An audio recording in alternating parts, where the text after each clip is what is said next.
Hello, everybody, and thank you for joining us today for our Small Business and Social Security What You Need to Know webinar.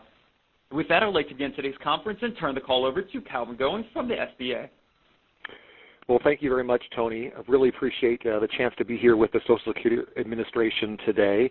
You know, our focus at the Small Business Administration is to help small businesses start, grow, and succeed. And I'm optimistic that you will all learn a little bit about some new useful tools today as we all work together to strengthen and grow our economy.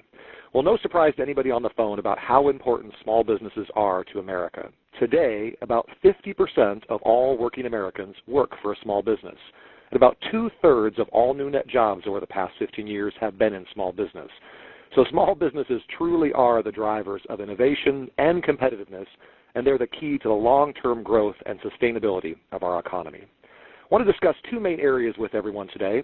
First, an overview of SBA's core services and programs, and secondly, a brief overview of several newer national initiatives that are having positive local impacts across the U.S. And then we will all be happy to take your questions at the end of both presentations.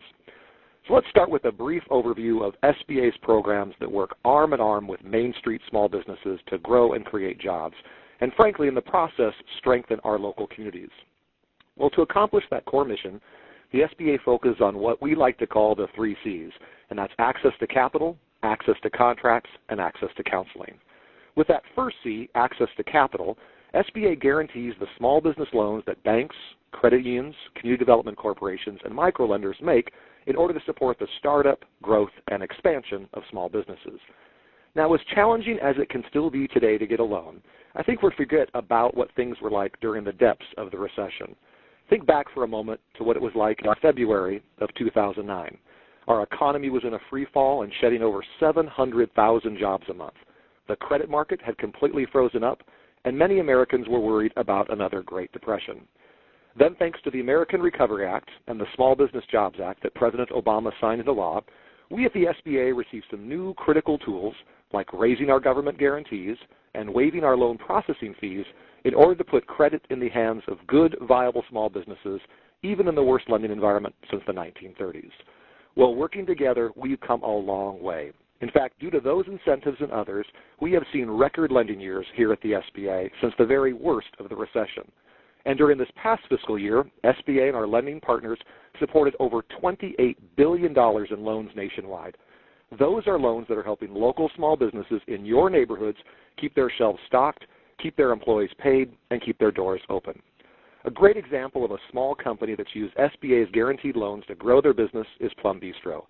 Owned by McKinney Howell and her family, this enterprise utilized a 7A loan to support the growth of their vegan-focused restaurant to now also include Plum Cafe, Plum Pantry, and Plum Burger, and employing approximately 30 people. Another great firm that SBA financing helped to expand and grow is Mud Bay Pet Foods, led by Marissa Wolf and her family. With the support of 2 SBA loans, the company has grown to over 30 stores and is now the 14th largest pet retailer in the United States.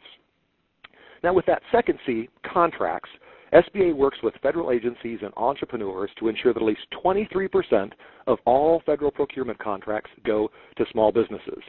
As you may know, the federal government is the largest purchaser of goods and services in the world, from paper clips to Boeing refueling tankers and everything in between. We describe this opportunity as a win-win. Federal procurement contracts are the oxygen that small businesses need to build their top line and drive revenues, and the federal government in exchange gets to work with some of the most innovative, nimble, and responsive companies, often with a direct line to the CEO. Last year alone, over $88 billion in contract action nationwide were made to small businesses. An example of a business that actively works to leverage federal government contracts to grow their business is the Hughes Group, owned by Patrick Hughes. Since joining SBA's 8A program, the Hughes Group has become a preferred logistics and supply chain expediter for the federal government and has grown to over $5 million in revenue and a team of over 75. Another firm that utilized government procurement contracts to expand is XLTech, owned by Santush Kuruvilla. By offering innovative engineering solutions to government agencies, this firm has grown to over $6 million in revenues and a staff of over 50. Now, with our third C, counseling, through our extensive network of resource partners such as our women's business centers, small business development centers, veterans business outreach centers, procurement technical assistance centers, and SCORE counselors, The SBA offers an extensive and inclusive series of seminars, conferences, and workshops to help get an idea for a new service or product off the ground or take an existing enterprise to the next level. You know, we always tell small businesses that if you don't have an SBA counselor, you should. Our data shows that when entrepreneurs have a long-term counseling relationship with SBA, they achieve stronger sales, higher profits, and more hires than their competition. Last year, working with our partners, nearly 1 million individual entrepreneurs nationwide were counseled at our 1,500 locations. You know, we're also working to incorporate information about the Affordable Care Act into our counseling centers. These neighborhood-based offices will be an excellent place to learn about the small business tax credits of up to 50% towards a firm's health care premiums, or the market-based purchasing exchanges that allow small businesses to pool and stretch their purchasing power. Now, another example of a small company that used SBA's free counseling services to grow their company is Cucuruzza Popcorn, owned by Grant Jones and his family. With the support of SBA's Small Business Development Center and Export Readiness Centers, this business has grown to over a dozen locations, including stores in the Middle East and in Asia. Another example of a small business putting SBA's free mentoring resources to work for them is Fuerte Fitness, owned by Adriana Medina. Thanks to advice from SBA's SCORE counselors and with the help of our Women's Business Opportunity Center, Fuerte Fitness has become an award-winning business with a strong record of civic involvement. Entrepreneurs like those I've just cited understand how a solid business plan, an aggressive marketing plan, and resources and support from SBA can literally transform and grow a business. So what's been the result of all of their hard work? And people like you on the phone and entrepreneurs across the U.S. Well, we have now had 70 months in a row of month after month of positive job growth, over 14 million private sector jobs. In fact, we've added the most private sector jobs since the early 2000s, and American manufacturing, in part because of difficult but ultimately correct restructuring of the auto industry by the administration, is creating new net jobs for the first time since the 1990s. So that's a brief overview of SBA's core services and programs. Now, for the second portion of my remarks, I want to focus on those national initiatives that are having positive local impacts across the U.S. Now that the economy has been stabilized and we're seeing continued signs of a steady recovery, a growing part of our focus moving forward at the SBA is to ensure that America's small businesses out-innovate, out-build, and out-compete their global competition. So I want to start first with what we're doing to help small businesses out-innovate the rest of the world. It's really key that entrepreneurs have access to the latest skills, trends, and technology. So I want to talk briefly about the nation's premier R&D investment programs, specifically the Small Business Innovation Research, SBIR, and the Small Business Technology Transfer, STTR initiatives. And no, there won't be a quiz on these acronyms at the very end. So SBIR is a highly competitive program that encourages small businesses to explore their technological potential and provides the incentive to profit from its commercialization. Every federal agency with an external R&D budget of over $100 million participates in this program. By reserving a percentage of federal research and development dollars for small businesses, SBIR helps these entrepreneurs compete with larger companies to offer innovative new ideas and technology to federal agencies. STTR is similar to SBIR, except that businesses in this program profit with nonprofit research institutions, helping to transfer technologies and products from the laboratory to the marketplace. About 25% of R&D Magazine's top 100 annual innovations came from companies receiving SBIR awards. Last fiscal year alone, over $25 billion in research and innovation grants nationwide were made to these great programs. An example of a small firm that has leveraged these programs to expand their business is Measurement Technology Northwest, owned by Tim O'Neill. With the support of several SBIR awards, this cutting-edge instrumentation company received a breakthrough contract with Boeing and now has clients in more than 20 countries. So if you or a client or a friend or a relative has an idea for a new technology or device that a federal agency might be interested in, the SBA can play a role with the feasibility, concept, prototype, and commercialization stages through these really important programs. Now, in order for America to outbuild the rest of the world, it is key that we support small businesses as they manufacture. That's why I want to talk briefly about our critical role we play in innovation clusters and our 504 loan program. Cluster networks support entrepreneurs by fostering an array of businesses economic development organizations, stakeholders, and investors that work to develop and grow a particular industry or related set of industries. To support these efforts, SBA created a program to foster small business participation in regional economies across the country to ensure small business connections in key industry supply chains. This included advanced technology clusters and regional innovation clusters. An example of one of these unique federal partnerships is the Interactive Media Accelerator. With a $1.2 million grant, this exciting project will ensure that the U.S. continues to be a cutting-edge leader in interactive media by ensuring small business participation in the supply chains to larger firms that we're all familiar with. Now let's turn our attention to SBA's 504 loan program, which also supports small business growth by providing long-term fixed-rate financing for the purchase of major assets such as land, buildings, machinery, and equipment. An example of a small business that successfully leveraged SBA's 504 loan program to support the expansion of their products is Cupcake Royale, owned by Jody Hall. In order to keep up with growing customer demand, an SBA 504 loan was used to finance the critical physical expansion, eventually leading to 7 local stores. Finally today, I want to talk about what we're doing at the SBA to help America's small businesses outcompete the rest of the world, specifically what we're doing by helping small firms export.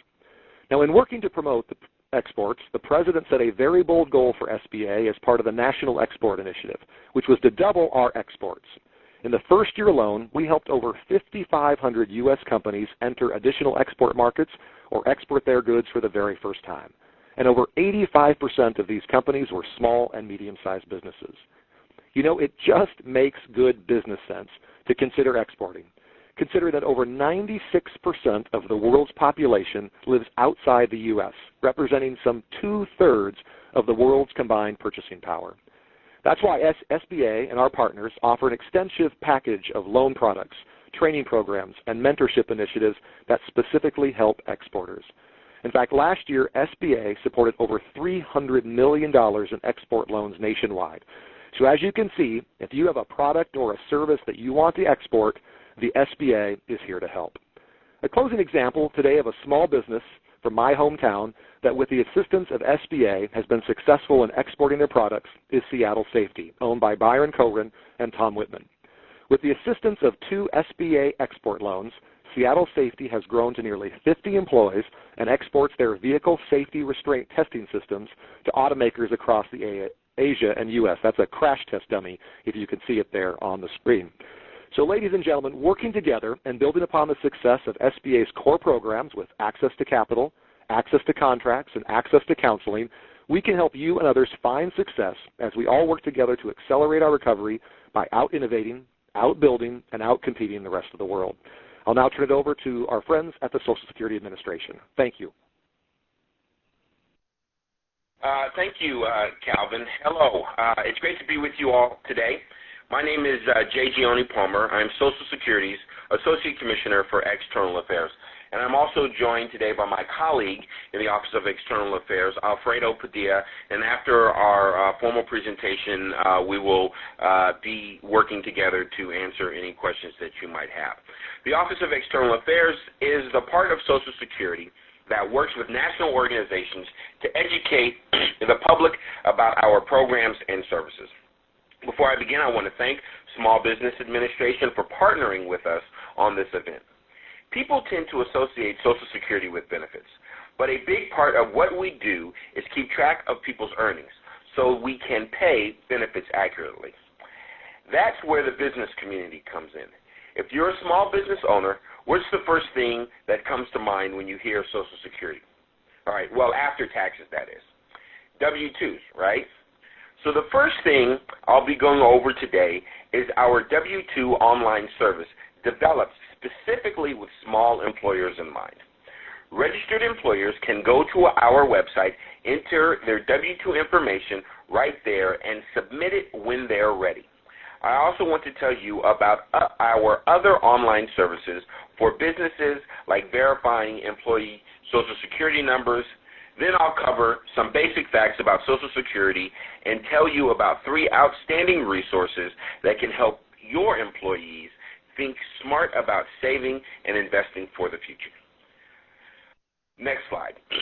Before I get started, I want you to know that one of Social Security's mandates is reaching out to small and disadvantaged businesses about contracting opportunities at our agency. This applies to both prime contractors and subcontractors.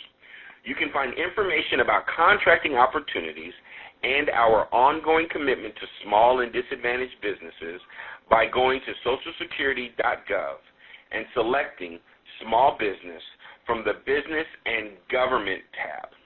Next slide. I mentioned W-2 Online. This, as you will see on the next slide, this is the part of our Business Services Online suite of Internet applications. To get to the Business Services Online, go to socialsecurity.gov and select Employers from the Business and Government tab, or go right to socialsecurity.gov /employer. This page includes a prominent link to Business Services Online, as well as a wealth of other resources for employers. For security reasons, you will need to register to take advantage of W-2 Online and our other Business Services Online capabilities. The system will ask for some personal information, including your name, date of birth, and Social Security number. As you'll see on the next slide, W-2 Online offers a perfect alternative to paper filing for small employers.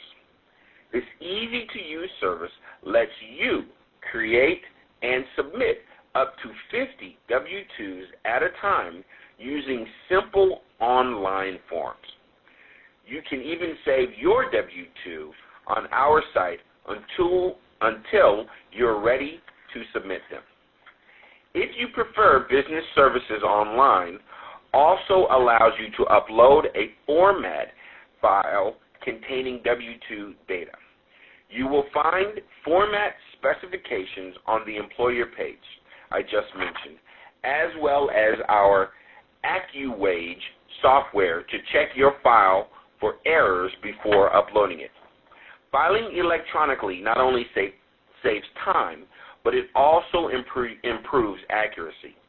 This is true whether you enter your information using W-2 Online or upload a data file. You can also use both of these methods to submit W-2 corrections. We encourage all employers to file electronically. If you need to file 250 or more W-2s, you must file electronically.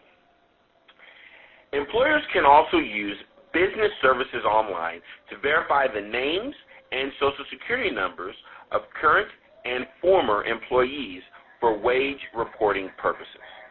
This service prevents serious W-2 errors that can keep your employees from receiving the credits they've earned towards Social Security and Medicare benefits.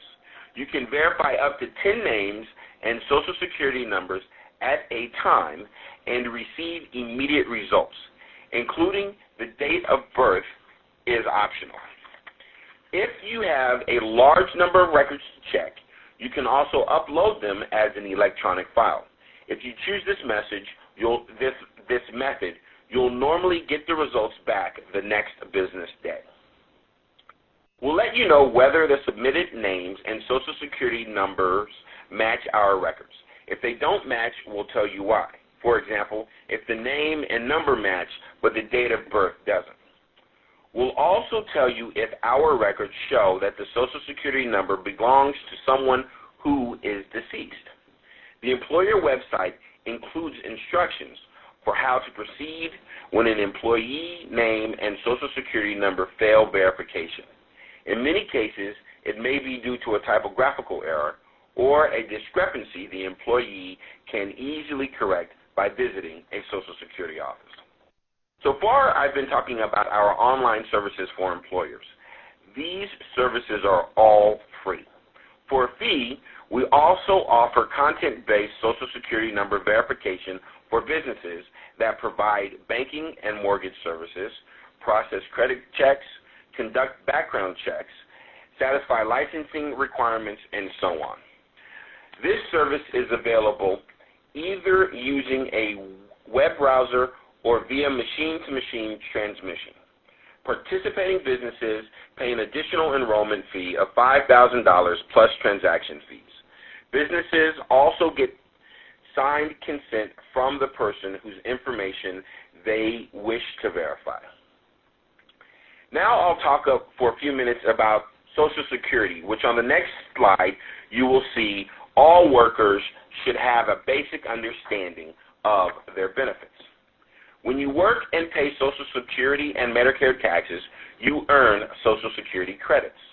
Credits can count toward retirement benefits and can qualify you and your family for disability and survivor insurance.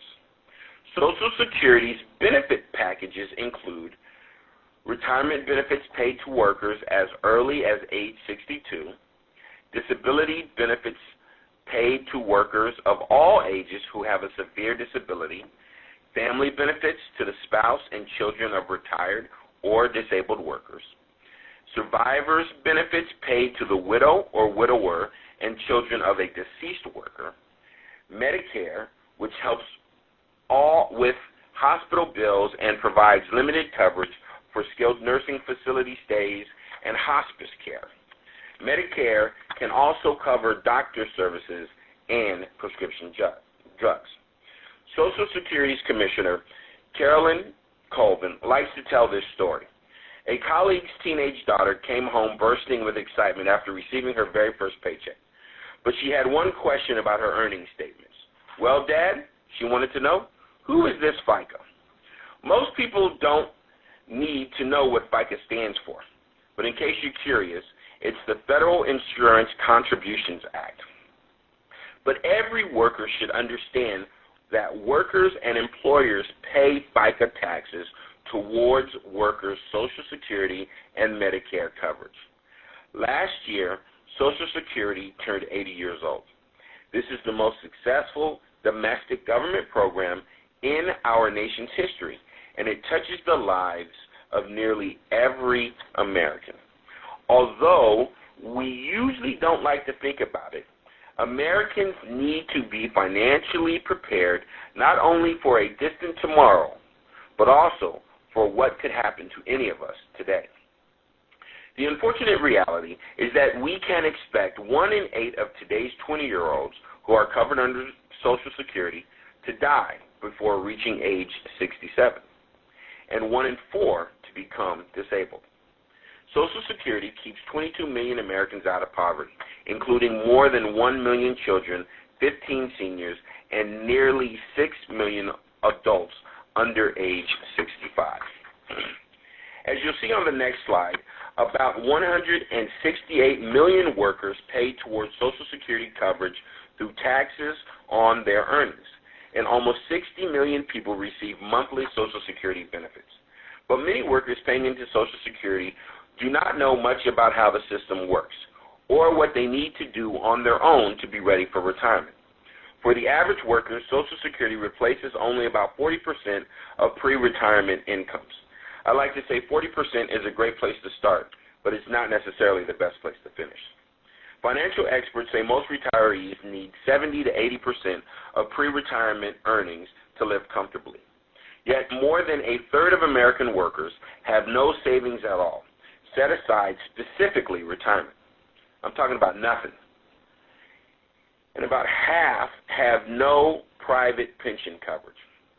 Sadly, more than 1 in 5 elderly married couples who receive Social Security rely on it for 90% or more of their income. For unmarried elderly people, almost half do. Thanks to Social Security, these older Americans are keeping their heads above water, if only barely, because they or their spouse worked and paid into the system. But most of us want to do more than just get by when the time comes to stop working. Whether they earn $100,000 a year or $30,000 a year, careful planning can help ensure that workers have more waiting for them when they retire than their modest monthly Social Security payment. which on average is roughly $1,200 a month. Together, Social Security's retirement, survivors, and disability programs provide a vital safety net for the nation's workforce. But as critical as Social Security is, workers should think of it as a foundation. To enjoy a secure retirement, they'll also need other sources of income, like pensions, savings, and investments. Today's workers need to be more hands-on than ever about savings. One of the main reasons is that fewer employers are offering defined benefit retirement plans. It's not like our parents' generations, where more workers could count on a generous fixed employer pension to take care of them. According to the Bureau of Labor Statistics, the number of private sector workers covered by defined benefit pensions has dropped by half in only 2 decades, from 35% in the early 1990s to just 18% in 2011. Today, most workers need to invest in their own future through 401k plans and other forms of savings and investments. But many people just aren't doing it, even those who can afford to. According to the National Institute on Retirement Security, the typical working age household has $2,500 in a retirement account. Let me repeat that. The typical working age household has $2,500 in a retirement account. For those nearing a retirement, that figure is only $14,500. Imagine if you had to survive on $14,500 for your retirement. I'm not sure I can make it through half a year on that amount. And many people vastly overestimate how much help they'll get from Social Security. I called Social Security a safety net before. A safety net is a thing that catches you before you hit the floor. Workers need to set their sights much higher than the floor. By helping our employees understand what they can realistically expect from Social Security, you can encourage them to get serious by putting money away for the future. I promised to tell you about 3 great resources for workers. Well, as you'll see on the next slide, the first is My Social Security. This is a free, secure account for anyone with a Social Security number who is at least 18 years old. To create an account, you and your employees can go to socialsecurity.gov and select My Social Security, or go right to socialsecurity.gov/My Account. Workers with a My Social Security account have instant access to their personalized Social Security statement. This gives them estimates of their future Social Security benefits and lets them verify the earnings information we have for them in our records. This is important because we calculate Social Security benefits based on earnings. People who have already received Social Security or Medicare can use their My Social Security account to conduct important business with us concerning their benefits. As you'll see on the next slide, we are in the process of adding a new My Social Security feature. Account holders who live in certain areas of the country can now request a replacement Social Security card online if they have a valid driver's license from that jurisdiction.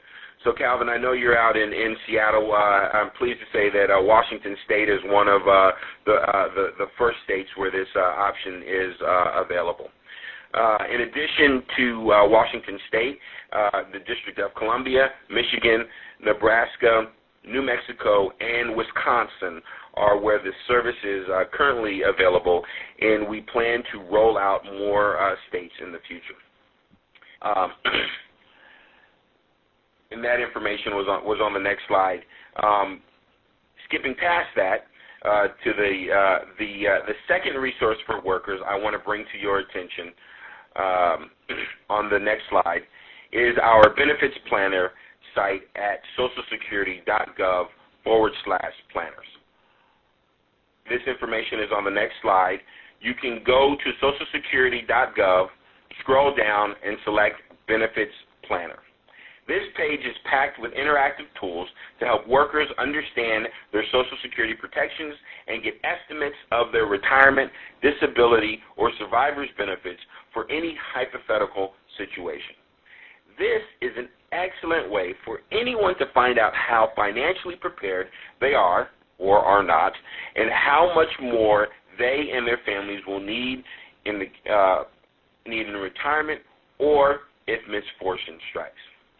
And finally, on the next slide, if you aren't able to provide a workplace retirement plan for your employees, please be sure to tell them about the President's MyRA investment option at myra.gov. For anyone who doesn't know about MyRA, this is a new savings instrument that lets workers invest after-tax dollars in government savings bonds. This option lets workers grow their money faster than they can with more traditional savings accounts, and there's no risk. Since it's not tied to a particular employer, workers can hold on to their MyRA account when they move from one job to another and live in different jurisdictions.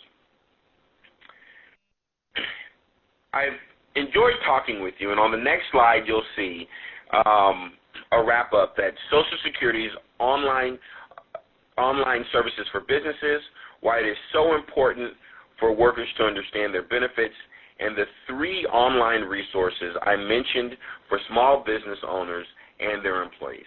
I thank you for the time, and I look forward to your questions.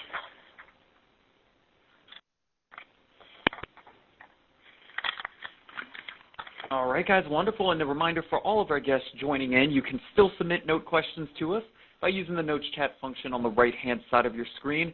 We ask them that you please address all of these note questions to presenters or all moderators located in the 2 drop-down box. Once again, that is the notes chat function on the right-hand side of your screen. And then please address all of your note questions to presenters or all moderators. And guys, the first question I did have coming through, and I know we get this one on most of our presentations, is will both of the presentations be made available for our guests joining? Yes, it'll be posted, I believe, on a particular link, right, for YouTube? Yes, we'll make them available. All right, wonderful, guys. Some of the next questions that I see coming through, the first one is asking, I want to start a new business. Where do I start?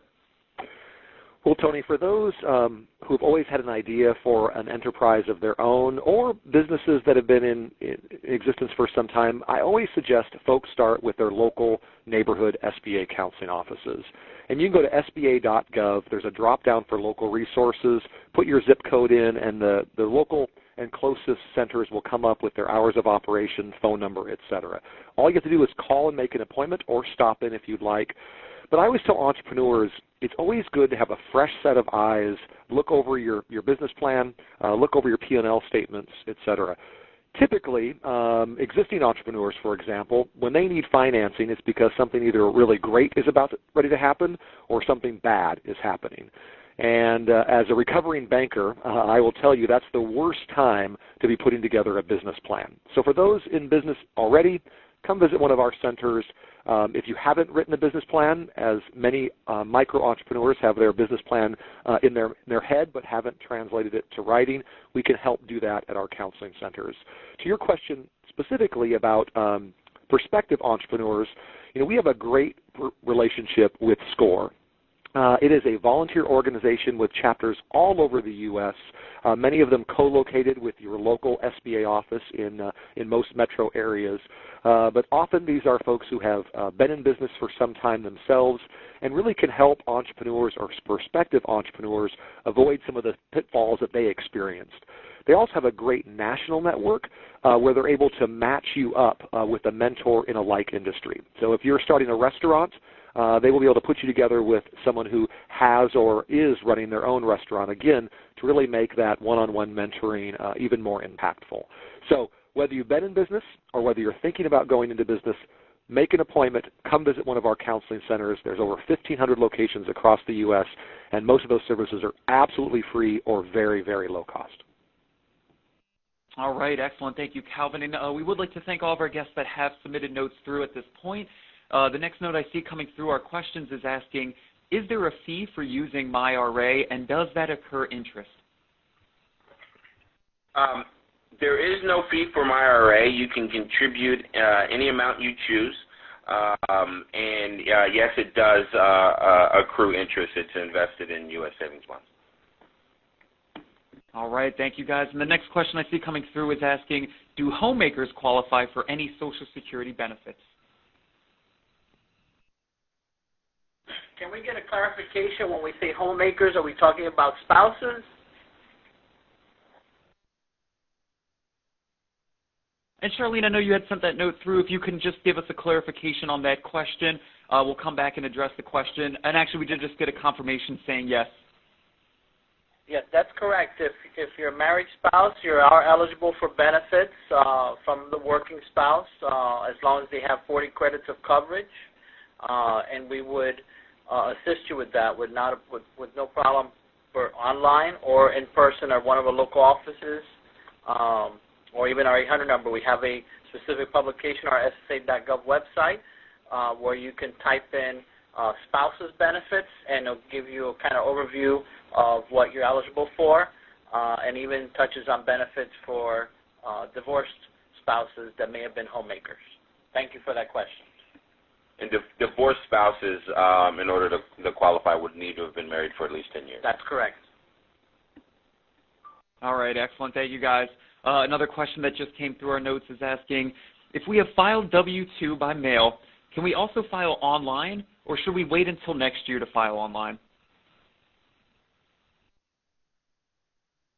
If it's already been sent and submitted, to not cause any confusion, I would look into preparing to file it online starting the next season. In the meantime, what I would recommend is, as Jody had mentioned earlier, is visiting our business suite of services online at our website, and we have a contact. We even have an email link there where you can contact and talk to our folks. We even have our own email address, which is oea.net.post@ssa.gov, and we can even put you in contact with the component that's tasked with that. So I'll repeat that again. It's oea.net.post@ssa.gov, and with that we can take your inquiry and connect you with the actual office that directly deals and works with small businesses regarding W-2 reportings to prep you for the next season and any other information you may or questions you may have as well. All right, wonderful. And actually, guys, this ties into the next question we just received, asking, how do I file W-2s, W-2Cs, and W-3s for my employees?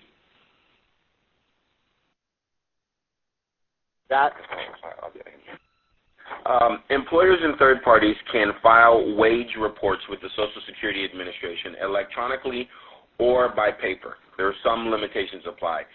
Register at Business Services Online to file W-2s and W-2Cs online. Social Security accepts laser-printed forms, W-2s and W-3s, as well as standard red dropout ink forms. All right, guys, excellent. Another question for the filing online for W-2s coming through asking, is there a fee for filing electronically the W-2s like there is for filing 1099? There is no, to my understanding, there is no fee regarding that, so there wouldn't be an issue. As far as with 1099s, we provide 1099s for free, so there is no fee associated with that. So I hope that clarifies that question. All right, wonderful. Thank you, guys. The next question I'm seeing coming through is asking, if you could please explain restricted application for spousal benefits for those individuals who are currently 66 years old. Okay, so to clarify, it's really not restricted. It's actually called now is known as over the years as the file and suspend strategy, which, one aspect can be looked at as a restricted application. So you have two spouses, both age 66.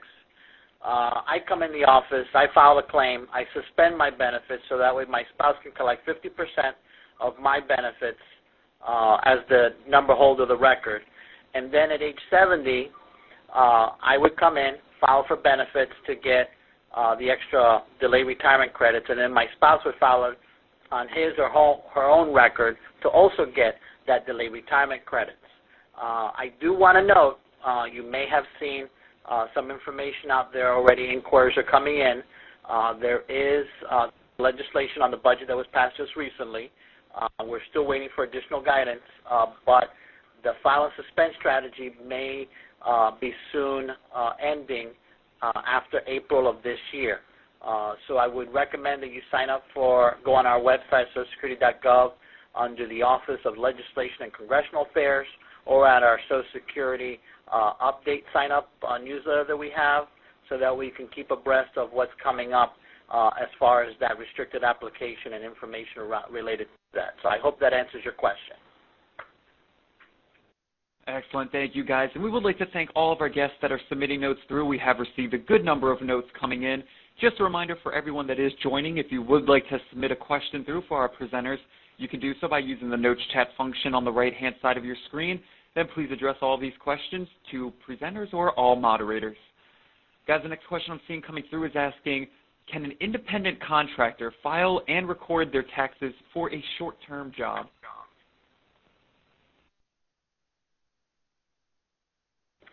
Can you repeat the question, please?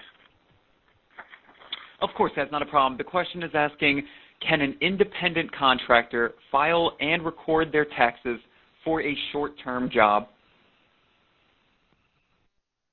I think when from the Social Security side, and I don't want to speak for Small Business Administration, but from the Social Security side, the Business Suite of Services is going to be looking at reporting from an employer, not from, I guess, from self-employment. I guess it all depends on how that's structured. We would have to look into that further for you just to provide that clarification. So I would recommend send us an email so that way we can verify that for you if you need that. Yeah, we can. We'll I mean, feel free to send us an email, but without fully understanding the question, it sounds like this might be more appropriate for the IRS. And if that's the case, we can certainly, steer you in the appropriate.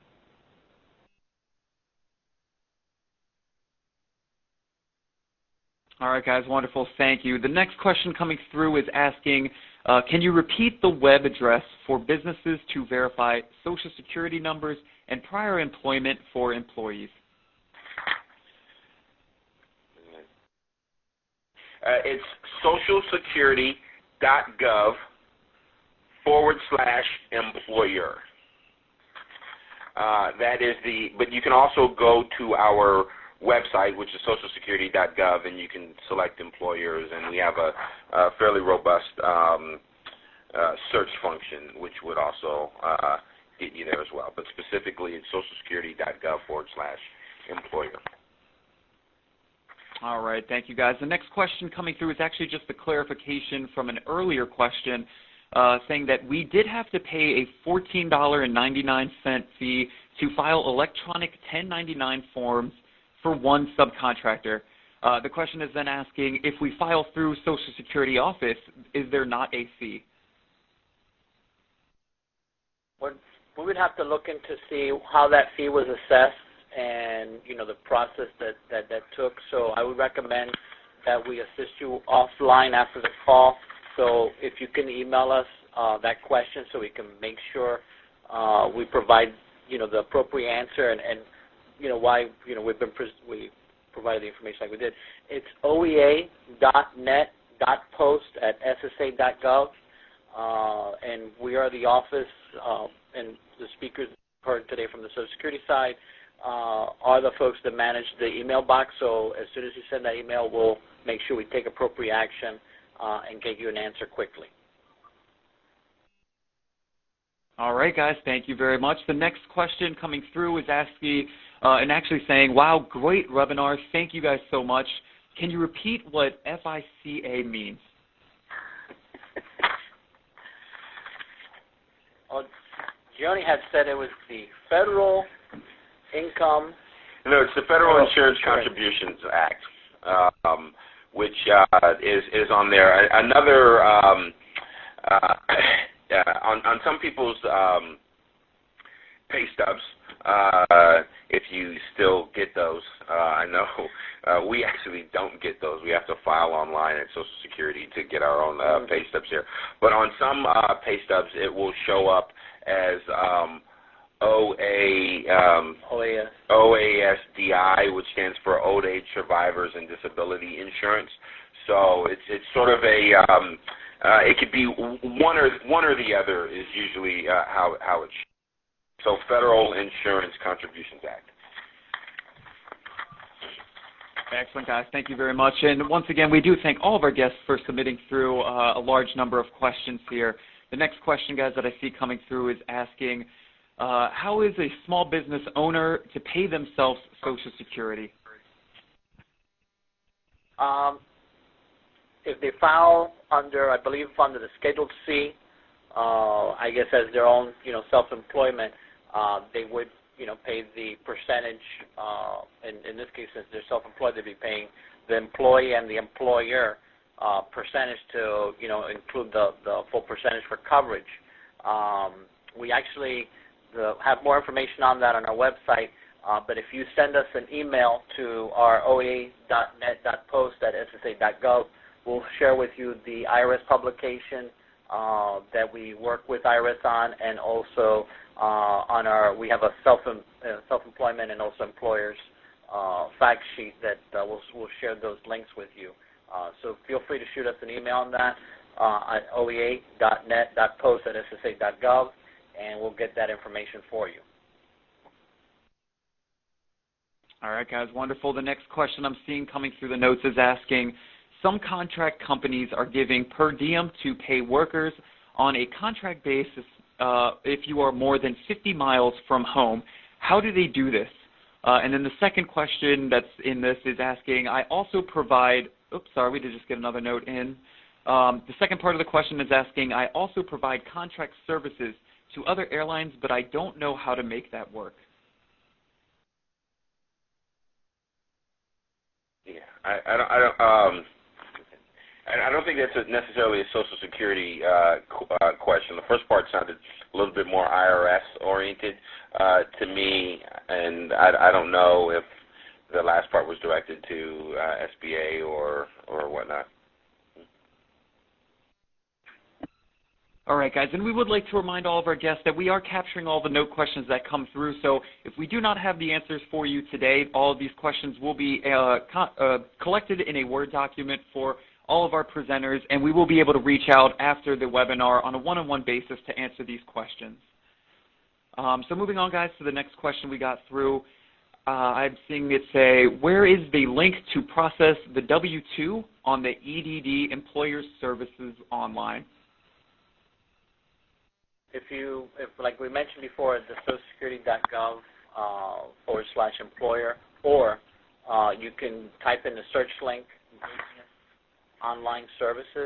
business online services, that will take you to the link where you would create an account, and then that would guide you through how to do that. There's also, once you get to the page where it says business services online, if I remember correctly, there is actual it's like a fact sheet, more like an instructional guide, and it walks you through the steps of how to do that reporting as well. All right, guys, thank you very much. The next question I'm seeing coming through is asking, this is a scenario. At age 66, wife filed and suspended. Can a 65-year-old husband file restricted application at his full retirement age and receive 50% of the spouse's benefit while allowing his future benefits to earn additional credits until he is age 70?